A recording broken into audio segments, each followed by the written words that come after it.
What's your organization pinning its hopes on? Technology, automation, and all the bells and whistle of the future are exciting, yet the kingpin of organizational success rests in its people. And people need to learn, right? It's true. Market demands, customer expectations, and the acceleration of change have us on pins and needles. Do you feel it? Let's take a few minutes to pin back our ears, leave our Pinterest accounts alone, and pin down three guiding principles to improve the effectiveness of people's learning in our organizations. Have you noticed by now that I seem a little hyped over this word pin? I think hidden in its three letters of P, I, and N are three guiding principles. It begins with P for performance. People perform, organizations perform, we measure performance. So, if our learning initiatives are not focused on enabling behaviors that drive performance, we're lost. Yet let's be honest, it's really easy to become enamored with learning management systems courses and irrelevant metrics. Consider how a baby learns to walk. A baby is continually synthesizing and integrating all of the information it acquires through observation and experience, and with some help from her inherent capabilities, continually adapts.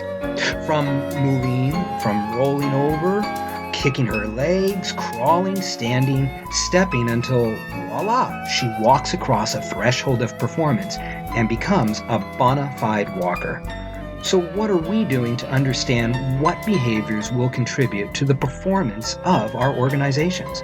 And how are we adapting our learning interventions to drive towards actualizing these performance dynamics?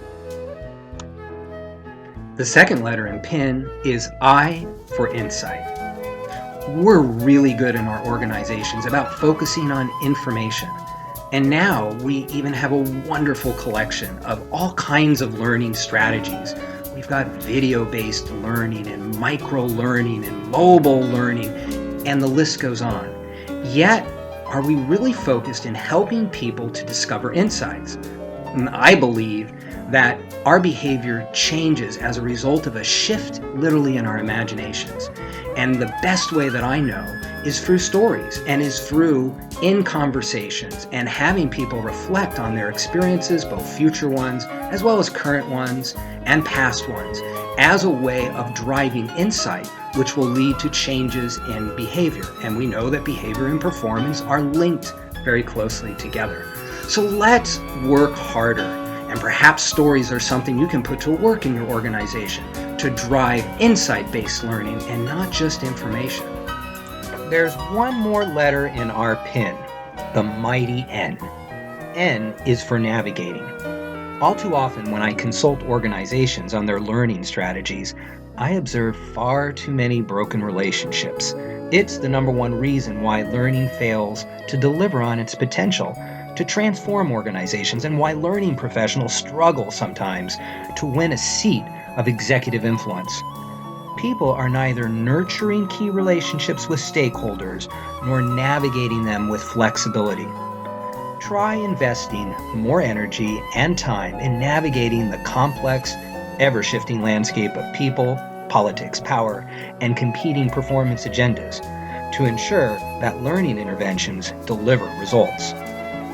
Okay, so with PIN, you have a foundation for climbing to the pinnacle of learning success by empowering performance, focusing more on insight-based learning, and becoming tireless and wise in navigating relationships.